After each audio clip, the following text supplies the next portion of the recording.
Buenos días y muchas gracias a todos por acompañarnos para conversar e intercambiar opiniones sobre este tema tan interesante y actual y en el momento creo que muy oportuno, que es el mercado de créditos de carbono. En la Cámara de Comercio Paraguayo-Americana y en cumplimiento de nuestro principal objetivo, que es incrementar el intercambio comercial con los Estados Unidos y con el mundo, estamos siempre predispuestos a tratar temas de interés como este que hoy nos convoca. Quiero agradecer especialmente a nuestro asociado Vogue Abogados por ayudarnos a articular este evento.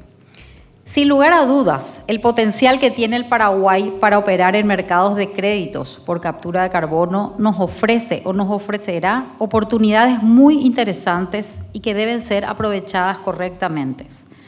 Para lograr el máximo aprovechamiento necesitamos legislación, necesitamos conocimiento amplio del tema por parte de la ciudadanía en general y sobre todo de los formadores de opinión pública y en particular de los potenciales actores. Necesitamos recursos humanos con capacidad técnica para formular y gerenciar los proyectos. Quiero seguidamente presentar a los expositores quienes nos pondrán al tema en contexto para luego iniciar el conversatorio con participación de este calificado auditorio que hoy nos acompaña. Quiero presentar a Per Olofsson. Él es ingeniero, es sueco, está radicado en Asunción, es un apasionado por el desarrollo de empresas, la sostenibilidad y por el Paraguay. ¿Digo bien? Excelente. Rodolfo Bouga, abogado admitido en Paraguay y Nueva York, con experiencia en proyectos, fusiones y adquisiciones y finanzas. Socio de Vogue Abogados, tiene involucramiento activo en políticas públicas de incentivos a la inversión. Muchas gracias nuevamente y con mucho gusto invito a Per y a Rodolfo a hacerse cargo de este distinguido auditorio.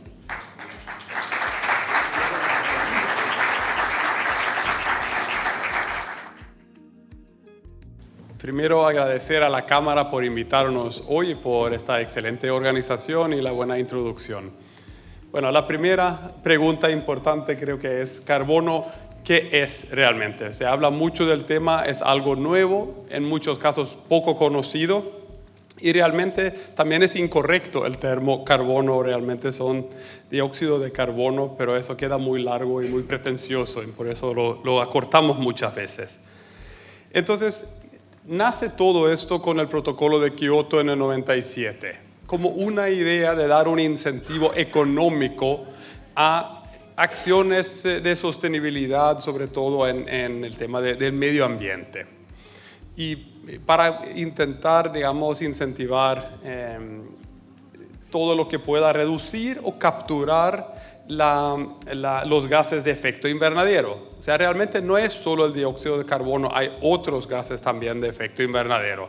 Pero por poder comprar y vender eso de manera un poco más sencilla y crear un commodity nuevo, se decidió medir todo en toneladas equivalentes de dióxido de carbono. Entonces, si uno hace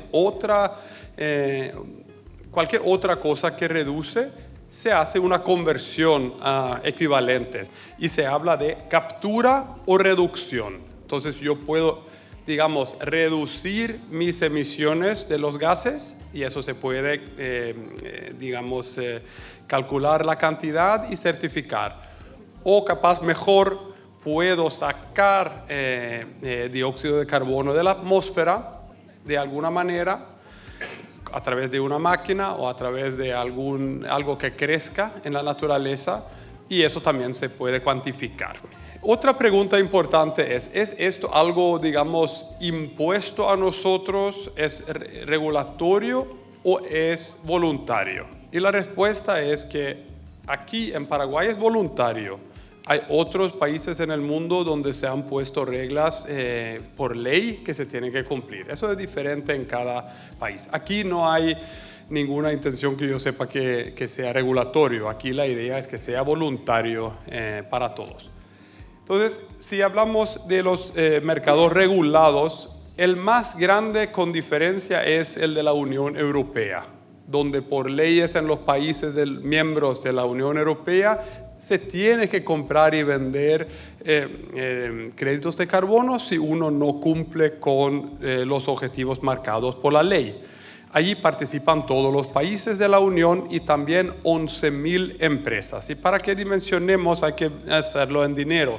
El año pasado se compraron y vendieron créditos de carbono por 750.000 millones de dólares. Un mercado realmente grande, pero muy, muy grande. Y eso es regulatorio, eso es por ley. Si yo tengo una empresa y fabrico acero en Suecia y acabo por encima de la cuota que tengo que comprar de alguien que estuvo por debajo. Y eso está ahí para regular ese mercado. Para seguir hablando un poco de los mercados regulados, hay una expectativa en el mercado que en los próximos 2 años más o menos se abra una posibilidad también para los países que están en el Acuerdo de París para que puedan participar en esos mercados regulados. Y luego cuando voy a la página de precio por tonelada van a entender por qué eso puede ser interesante incluso para nosotros que estamos fuera de esos mercados, porque los precios son muy diferentes. Suelo decir, es como vender tu carne como carne molida o como tapa cuadril de primera terminado con pasto. Bueno, los mercados voluntarios están en auge. ¿Por qué?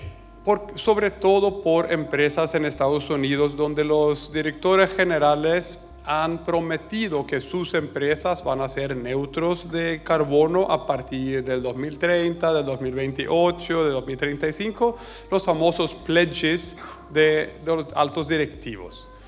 Y esos ahora se están realizando, entonces empresas como Microsoft y como Apple, por ejemplo, son muy activos en el mercado y están comprando voluntariamente. En la naturaleza, y eso es especialmente relevante en Paraguay porque aquí tenemos una naturaleza tremendamente potente. En mi país un árbol tarda 80 años en crecer, aquí tardan 6 años en crecer. Y entonces el árbol cuando crece capta CO2 de la atmósfera y lo convierte precisamente en carbono en su tronco. Y ahí se queda capturado hasta que uno corta el árbol, y si uno lo corta y lo deja, también se queda. Y si uno lo utiliza para un producto, vuelve a salir y tiene que plantar un árbol nuevo para mantenerlo ahí. Pero es un ejemplo bueno porque es muy fácil pesar el árbol y saber cuánto carbono hay dentro. Entonces, a los mercados internacionales les gusta esto porque es muy cuantitativo. Es muy objetivo, se sabe lo que pesa, entonces se sabe lo que ha comido el árbol. Y eso es importante.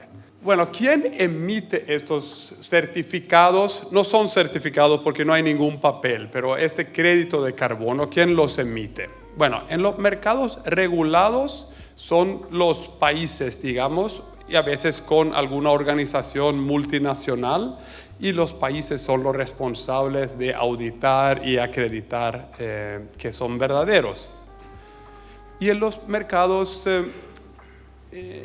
voluntarios, ahí hay registros. Hay toda una serie de registros, probablemente hay 5 o 6 en el mundo, pero hay uno que es el que está mencionado aquí, que es Verra. Y Verra se ha convertido no en un monopolio, pero sí es el líder hoy en día en el mercado y se está convirtiendo en el estándar que todo el mundo empieza a conocer. Y cuando tú vendes un commodity, si está con una marca conocida, es más fácil que se compre y que se venda. Esos registros, allí si yo tengo un proyecto de carbono en Caazapá, entonces yo hago mi proyecto y lo presento a Verra.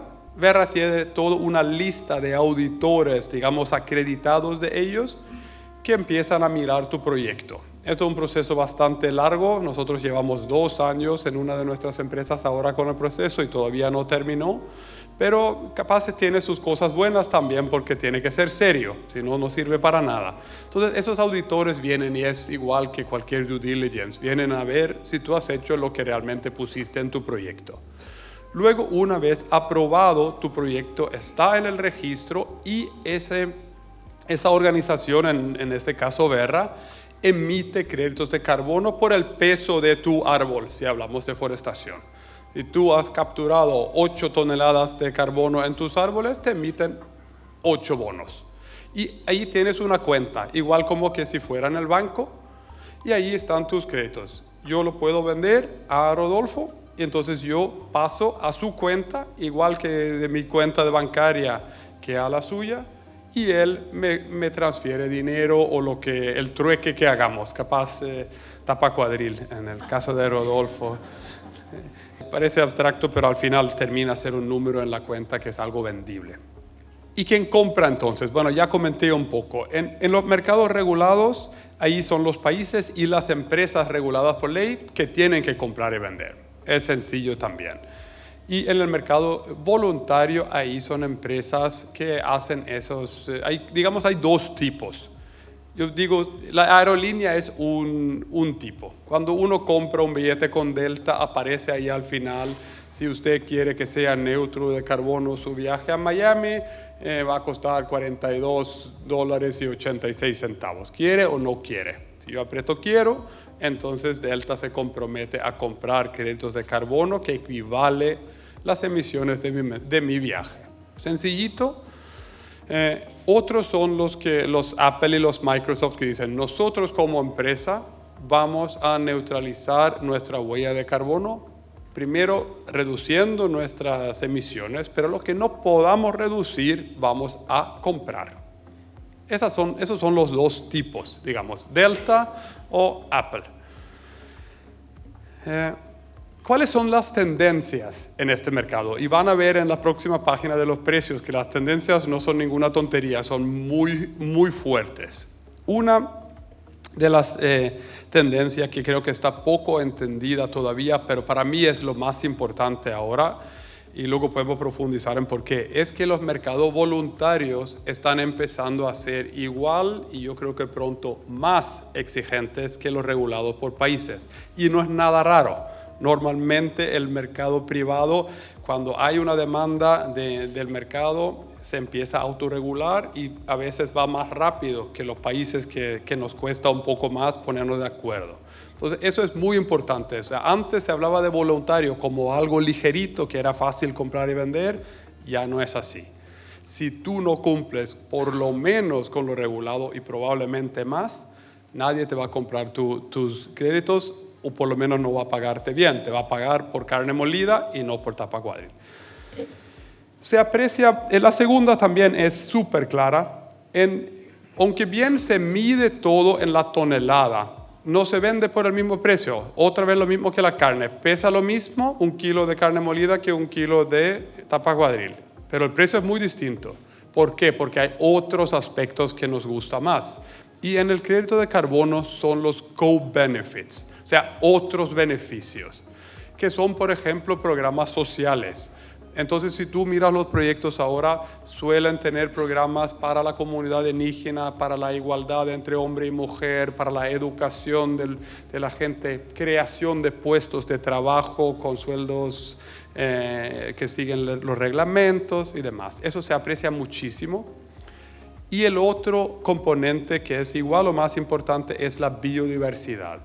Entonces, si yo hago un proyecto de pasto nuevo, de silvopastoril, de foresta, si yo hago ese proyecto, en el caso del eucalipto, para seguir hablando del árbol y algo de mi rubro, si yo solamente planto eucalipto y no voy a tener el mismo precio que si a la vez también tengo un proyecto ambicioso de mejora de la biodiversidad, o sea, crear más flora y más fauna en la región.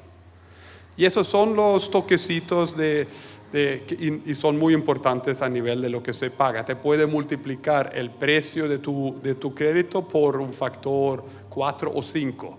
O sea, no es que dé un 10% más, te puede dar un 400% más o un 500%. Muy diferente. Tercer punto, estudio de línea base. ¿Qué significa eso? Eso significa documentar muy bien cómo estaba tu zona antes de empezar a trabajar. Porque si tú no documentas bien cómo era antes, ¿cómo vas a cuantificar lo que hiciste? Se vuelve todo en una mentira. Y eso causó, y hubo mucho fraude. Muchísimos proyectos fraude en el tema de crédito de carbono a nivel mundial porque la gente hacía truco con la línea base. decía yo estoy emitiendo 5 millones de toneladas, mientras realmente estaban emitiendo 3 millones de toneladas, y prometieron bajar de 5 a 3, que es fácil si ya estás en 3. Pero así fue realmente, y con una copita de vino puedo explicar más cómo hicieron esos fraudes, pero fueron muy ingenuos, sobre todo, bueno, no voy a mencionar países, pero en fin, entonces ahora se mira mucho la línea base. Y luego la segunda es la doble contabilidad. Y allí también es muy importante porque si yo como un proyecto privado certifico mi carbono y lo vendo en el mercado internacional y luego viene mi país, vamos a llamarlo Suecia, y Suecia mira lo que hace PER, cuenta también lo que hace PER y también lo compra-vende en el mercado. Ahí ya no es correcto. Se vendió 2 veces. Entonces ahora, por eso lo que estoy diciendo de los mercados voluntarios, hoy en día los mercados voluntarios no permiten que tu mejora, digamos, también esté contabilizado por el Estado. Tiene que ser o del Estado o del privado. El privado puede vender al Estado, entonces ahí no hay ningún problema, pero no puede ser de los dos. Y es fundamental, y eso tiene mucho que ver con la ley que se está hablando ahora. Voy a pasarme aquí. No se ve nada. Estos son los precios del carbono. Y para ver, la misma tonelada puede valer $4, puede valer $14 o puede valer $93. $4, y como pueden ver aquí, empieza en 15 al principio finales de 2022. Varía este precio, este que ahora está realmente en 3,94, estaba en $14, $15. Aquí sale un artículo en The Guardian que empieza a poner en los ojos del público ese fraude de la línea base. Esta categoría es de la conservación de bosque nativo. Entonces, esos precios cayeron de $14 a $4 en 6 meses. Justamente porque se ponía en duda la calidad de los proyectos. Son medio fraudes toditos, lo que dijo The Guardian, y entonces los compradores dijeron, si son medio fraudes toditos, no voy a comprar. Y si compro, tiene que ser barato. Este es otro que es removals. Esto es captación del ambiente. Entonces, al empezar a bajar estos empezaron a subir. Estaban en $11, no es la misma escala, pero estaban en $11, han subido a 14. Esto es todo lo que es pastoril, forestaciones, pastos que captan CO2. Ahora han subido muchísimo y están en auge y hay muy poca demanda y tiene mucho que ver con Paraguay. Esto es el mercado regulado de Europa. $93 la tonelada. Y a eso me refería cuando decía que si se abre en un futuro de 2 años la posibilidad de exportar créditos de carbono a ese mercado, bueno, está claro que el motivo económico va a ser importante. Última página es ¿y por qué Paraguay? ¿Por qué no, por ejemplo, Mato Grosso do Sul o Suecia o cualquier otro país? Bueno, justamente porque Paraguay tiene una capacidad en la naturaleza muy potente, como dije. Aquí haciendo algo como plantar un árbol, capta mucho CO2 en poco tiempo. Y eso está muy apreciado hoy por el mundo porque se percibe una necesidad medio urgente de estas acciones. Y ahí Paraguay tiene mucho que añadir. Y tiene lo que se llama adicionalidad. Adicionalidad es capaz el concepto más abstracto y más a veces enojante de los créditos de carbono, porque se inventó como una buena idea, diciendo, yo solamente voy a emitirte un crédito de carbono si realmente te hace falta. O sea, si el hecho de que te estoy dando el crédito da una adicionalidad, añade algo, es necesario. porque si no, no hace falta, entonces tú lo vas a hacer igual, entonces ¿para qué te voy a dar un crédito de carbono? Esa era la idea, buena como idea. En la práctica muy complicada, porque ¿cómo demostramos que realmente fue el caso de que hacía falta? ¿Cómo sabía yo que Rodolfo no iba a hacer su proyecto igual? Entonces, primero se empezó por la línea de que solamente si el proyecto no es rentable, se puede dar el crédito de carbono.